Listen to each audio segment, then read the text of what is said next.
All right, y'all. So it's been a video flying around. It's been doing crazy numbers, so I figure we'll react to it. It's called the most over-engineered video game character. Very controversial, and I know a lot of you fans of this character, um, as you see the thumbnail, probably have some things to say about it, though, man. So let's get to it. It's 1990, and Sega's new And shout outs Genesis to is the most Arkitek Gaming advanced for console the on the video. market. One Yet time it's for getting Arkitek crushed by Gaming. Nintendo's Arkitek old tech Gaming. and the most recognizable video game character in the world, Mario. To make things worse, Nintendo announced that in a year, their new console would arrive in America to rival the Genesis. So with a ticking doomsday clock, Sega fought back by creating a character so calculated, risky, and ambitious that it actually worked in. Hey, before there was Nintendo and PlayStation beef, there was Sega and Nintendo. They were going at it though, man, for years. Like as far as like for people's dollars and attention. Sonic the Hedgehog was a very formidable opponent for Mario. Just saying. Taking down Nintendo's dominance for a brief moment in time. This is the story of how Sega engineered Sonic to kill Mario, how three obsessive geniuses pushed the Genesis to its absolute limits, and how Sega's greatest strength turned into their greatest weakness. The all-time best-selling video game. Some people may think we were crazy. We had nothing else to lose. You've had your fun, now it's my turn. Oh no! What Nintendo? To understand how desperate Sega really was, we have to set the scene in early 1980s. Whoa, chill, desperate. Was Sega desperate? Like, was he? I don't know. Was Sega desperate, man? I think that's a bit much. I guess now, looking at the landscape of where Sega is right now, to where they don't have a console, I don't know. Sega released their first console, the Master System, to compete with Nintendo's NES. Crazy. But here was the issue. Nintendo had locked major game developers into exclusive contracts, leaving Sega to use small studios or make games themselves. Sega's answer to Mario was their first mascot attempt, Alex Kidd. And that failed. They tried to out-engineer the problem. They launched the 16-bit Genesis in 1989, superior in every way to the 8-bit NES. Yet, nobody cared. Nintendo still controlled 90% of the market. So in April 1990, Sega started an impossible mission. But creating a mascot to compete with Mario wasn't a one-dimensional problem. It was four impossible problems stacked on top of each other. We first had Nintendo's stranglehold on the market. 30% of American households owned an NES, and major retailers like Walmart, Target, and Kmart refused to even carry the Genesis. Yo, y'all remember Kmart? Am I showing my age? Dang, I think a lot of people went to Kmart before they went to Target. But you know they're no longer around anymore. Definitely do your research on what Kmart is. In their stores due to lack of popularity. Next, it was Mario himself. Super Mario Bros. 3 sold 18 million copies. Kids recognized Mario better than Mickey Mouse, a character with a 60-year-old head start. And then there was the culture war. Sega of Japan and Sega of America had completely different creative visions. If Sega couldn't find unity, Nintendo would continue dominating both markets. And the hardest would be the technical gauntlet. To beat Mario, you needed a character, a world, and a game that would compel gamers to choose Sega over Nintendo. So they looked to three young geniuses that could handle this mission. There was a big movement to create Sega's icon. We had softened him a lot. Make it more American. Yeah, there was more. In April 1990, three people were given this impossible.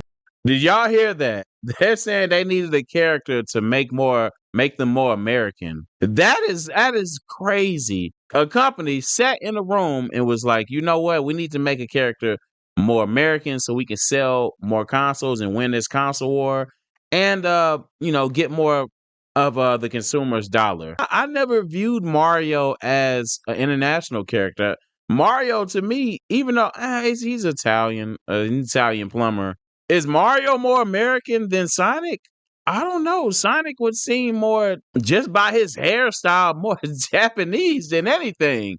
Like if you look at Dragon Ball, like Sonic looks like technically a Saiyan with blue Saiyan hair. Maybe I'm wrong. Y'all let me know in the comments. Who's more American, Sonic or Mario? That was a bold statement. Mission. Yuji Naka was a 25-year-old programmer obsessed with speed since childhood. Naoto Oshima was a 26-year-old character designer who studied American culture obsessively. And Hirokazu Yasuhara was a 27-year-old level designer whose design make them philosophy more came American. from pinball That is machines. crazy work. These young men formed Sega Japan's dream team. They had 14 months to build something that could kill Mario, and they started by engineering the character himself, which would incidentally be the catalyst for an internal war. The team launched a company-wide competition. Anyone could submit a mascot design that could represent the Genesis speed and power. And about 200 submissions flooded in, but one submission stood out. Oshima's hedgehog. He was a spiky blue creature that could curl into a ball and use its body as a weapon. He had red shoes that were inspired by Michael Jackson's boots and Santa's color scheme. They called him... I did not know that. So Sonic the Hedgehog's shoes were inspired by Michael Jackson's shoes? Just learned something new today, man. Let me know if y'all knew that. I did not know that. It's crazy how much influence Michael Jackson has had over so many different industries. Crazy. Mr. Hedgehog, who also had a bizarre backstory. He was a rock star with fangs in a band with a human girlfriend. They changed his name to Sonic to reflect the speed and power of the Genesis, and then they went to show their design to Sega of America. And they that reminds me of Roger Rabbit. Madeline Schroeder, Sega of America's an animal with manager, a human girlfriend. That's Roger Rabbit. This bizarre human girlfriend and saw a character that would never sell in the States.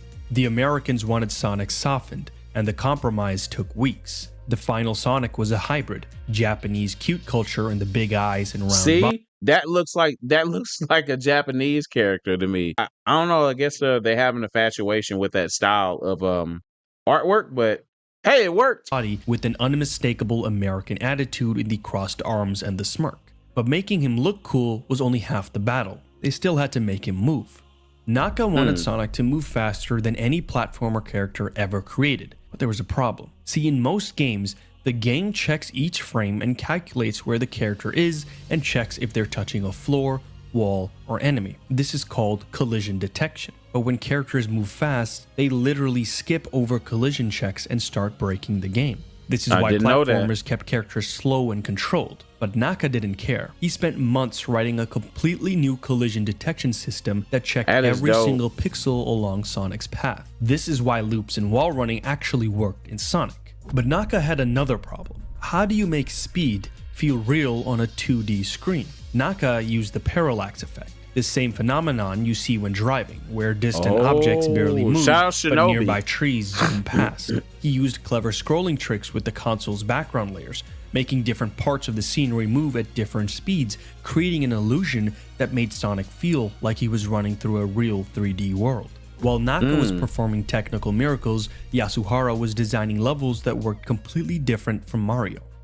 If you grew up in the era of the Sega Genesis and played Sonic the Hedgehog, you know that was a time. If we talk about console wars and stuff now, y'all probably wasn't here for the character wars. As far as character wars, Mario versus Sonic the Hedgehog. Sonic the Hedgehog had dope music from dun dun dun on Sonic 1, I believe. Dun, dun, dun, dun, dun, dun, dun. Even the music, to me, the music on Sonic was better than Mario's music. But you know, and that was just me as a Sonic fan back then. And maybe more I had more loyalty to the Sega Genesis more than the character itself. The character Sonic or whatever to me was more Japanese just because of all his abilities. Comparing it to Dragon Ball, like Super Sonic, Super Saiyan. He turns gold, hair turns gold, Super Saiyan. Goku hair turns gold, all the Saiyans turn gold. So to me, Sonic was a Japanese character, but they made him Americanized, I guess. But yeah, though, man, Sonic was just an overall vibe back then, though, man. And Sega definitely knocked it out the park with that character. Platformers like Mario were about careful, precise control. Yasuhara flipped this. Sonic levels were designed for momentum and controlled chaos. You'd blast through areas bouncing off springs and curves like a pinball, never quite sure what was coming next. This created what Yasuhara called the every fear level and on relief cycle. Sonic And while all this was happening, Oshima was creating the visual style. In the 1980s, CGI had a distinctive look. Smooth surfaces, geometric shapes, checkered It's silly. patterns, and vibrant neon colors. Oshima replicated that CGI aesthetic with pixel art. The palm trees in Green Hill Zone were geometric cylinders with spherical tops. The checkered patterns everywhere were referencing CGI demo reels. Sonic looked like the future of gaming, while Mario still looked like a cartoon from the 50s. And to top it off, Sega realized most games at the time had simple bleeps and bloops for music, but they wanted Sonic's music to sound like real songs, so they hired Masato Nakamura, the bassist for one of Japan's biggest pop bands at the time. He would compose songs on his keyboard, record them on cassette tapes, and send them to Sega, and sound engineers would listen to each tape and manually recreate every note, every instrument, every effect by programming the Genesis soundtrack Sonic by to this hand. day By January has 1991, 14 months after starting, the Sonic team had built their weapon. They revealed Sonic the Hedgehog for the Sega Genesis at the Winter CES in Las Vegas. Critics called it the most impressive game there and even won the Innovation Award. But none of that mattered yet. They still had to convince American kids to actually buy it. The world felt its first Sonic boom. You can like go to a whole different world and sold 1 million copies. Wow, Sonic's fast. More action, more speed for less. Sonic launched on June 1991 and became a hit overnight. In just 3 months, Sonic was approaching 1 million copies sold, and Nintendo's market share started to drop. Not collapse, but for the first time since 1985, Nintendo wasn't untouchable. But their response came fast. Just 2 months later, in August 91, Nintendo launched the Super NES in North America. Bundled with Super Mario World, Mario got a major upgrade with more colors, better animation, and Yoshi. But the CEO of Sega America, Tom Kalinske, saw a new opportunity to strike Nintendo. 3 months after the launch, Tom stood in front of Sega Japan's board of directors with a daring proposal. Take Sonic, the game that was selling like crazy, and give it away for free. Bundle it with every console for the holiday season. The Japanese board was stunned, but they trusted Tom's instinct and decades of experience. The bundle strategy went live that fall, and what happened next, nobody expected. By 1992, Sega had captured 65% of the 16-bit console market in the United States. Nintendo had lost market majority for the first time in history. This was the original console war. But Nintendo had an answer to Sonic's speed. Console wars. If Mario couldn't run as fast as Sonic on foot, they'd put him in a car. September 1992, Super Mario Kart launched for the Super Nintendo. I believe this game is what hurt Sonic. I feel like this Mario Kart is what hurt Sonic the Hedgehog. And there are going to be casualties soon. In the events that followed, Sega would face the hardest decision in the company's history. See, while the Sonic vs. Mario war was happening, the gaming world was moving from 2D to 3D, and every console maker on Earth was in a race to figure it out first. Nintendo put all their attention into 3D, and in 1996, Nintendo launched the Nintendo 64 with Super Mario 64. The game sold 12 million copies and became the blueprint for every 3D platformer that followed. And here's some brutal irony. Sega's rise and dominance was built on speed, yet their greatest strength would turn out to be their greatest weakness. Sega had optimized Sonic so perfectly for 2D warfare that they couldn't adapt their weapon when the battlefield became 3D. They rushed to get Sonic into 3D on their new console, the Saturn, which launched in '95.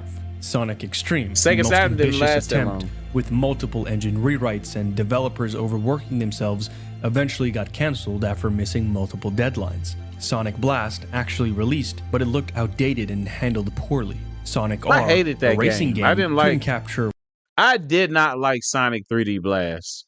A lot of people like that game. I think my cousin got that for us for Christmas one time.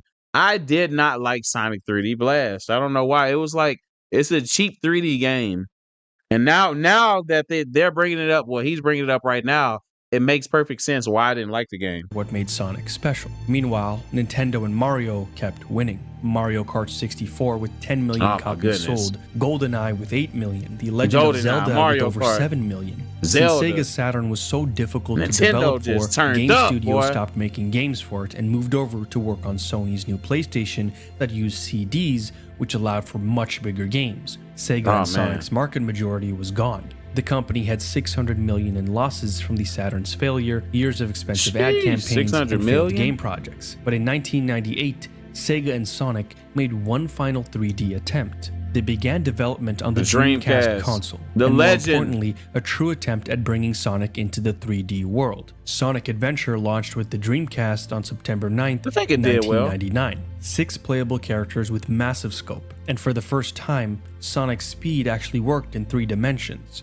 Critics praised it as the Sonic game they've been waiting for. For a brief, hopeful moment, it looked like Sega might pull off another miracle. But the math was already working against them. Since it took 5 years for Sega to figure out 3D Sonic, Mario 64 had already sold millions of copies and redefined 3D gaming. PlayStation had captured over 100 million console owners, and Sega had burned through 600 million was a losses. monster, man. And now Sony also just announced the PlayStation 2. Sega had 2 choices: keep making hardware and try to compete with these new titans, or exit hardware entirely and become a software-only company that just makes games. But for those who's looking at what Xbox is doing as far as like sending all the games to PlayStation, this is what I was talking about. Of this, like with the moves that they're making, looks similar to what Sega did back in the day. Ultimately, moving away from consoles and just becoming a software company. Like to just drop games. Like I'm not saying that Xbox is going to go away from consoles, but I can see them just being a software company and then just stop making consoles overall, because they haven't been on the consumer side, on their good side lately, as far as raising the Game Pass up to $30, canceling games. A lot of the developers aren't making good enough games to go with the Series X. But a lot of the games that were on Sega Dreamcast were ports from other consoles though too. See, that's the same problem that we're seeing with Microsoft. They're porting games and not enough effective exclusives though. But remember this video, trust me. Sega had defined itself by its hardware, its roots in traditional arcade games to keep soldiers entertained. The Genesis, Saturn, Dreamcast. Becoming a software-only company meant admitting defeat in the war they'd started. It meant Sonic, would have been the next character Sega engineered console? Specifically to sell Sega consoles and kill Mario, would now run on rival platforms. Well, in January Nintendo 2001, kept going. Sega announced that they would discontinue all hardware production and focus solely on software development. Man, that sucks. After 14 months of engineering perfection, 4 years of market dominance, and a decade of fighting, Sega had lost the console war. But something good did come from all this. Sega spent $1 billion and 10 years engineering the perfect weapon to kill Mario. They won the battle, but lost the war. But in failing, they accidentally did something better. They freed Sonic. The blood, sweat, and tears that Naka, Oshima, and Yasuhara poured into Sonic will allow this creation to outlive their creators, which is the ultimate creative reward. Sonic became the first video game mascot to truly transcend platforms. Mario stayed Nintendo's exclusive weapon, and that's Nintendo's Sega, drop strength. another console, man. Sonic learned to run everywhere. All right, so you see the history of Sonic the Hedgehog and why they don't have a console right now with Sega. I still believe that Sega should come out with a new console and continue the Dreamcast. And because at the end of the day, you see all the mistakes. You know what mistakes you guys made. You see the mistakes that Microsoft is making. You have the blueprint to be successful. Why not drop a new Sega Dreamcast, like a new Sega Dreamcast 2? The marketing behind that would be crazy. Come out with a new Sonic game, make obviously cross-platform. You can, and you know, Sega has a number of characters, and you can make new characters too. Like Sonic Legacy still goes on. He's in Smash Brothers. He got a racing game. He got movies. Like the brand of Sonic the Hedgehog is bigger, probably bigger now than it was back then. But yeah, man, y'all let me know how y'all feel about Sonic the Hedgehog, and make sure I'm saying this right. Arkitek Gaming is saying through this whole video, did Sega accomplish what they wanted to do by engineering the perfect foe for Mario, or did they fail? Y'all let me know in the comments, man. You know, I'm just giving my thoughts, man. You know, I'm just talking as usual. But you already know what to do, man. It's Arkitek Mr. J with another video. You haven't already hit that subscribe button, notification bell, like, comment, share. Until next time, peace.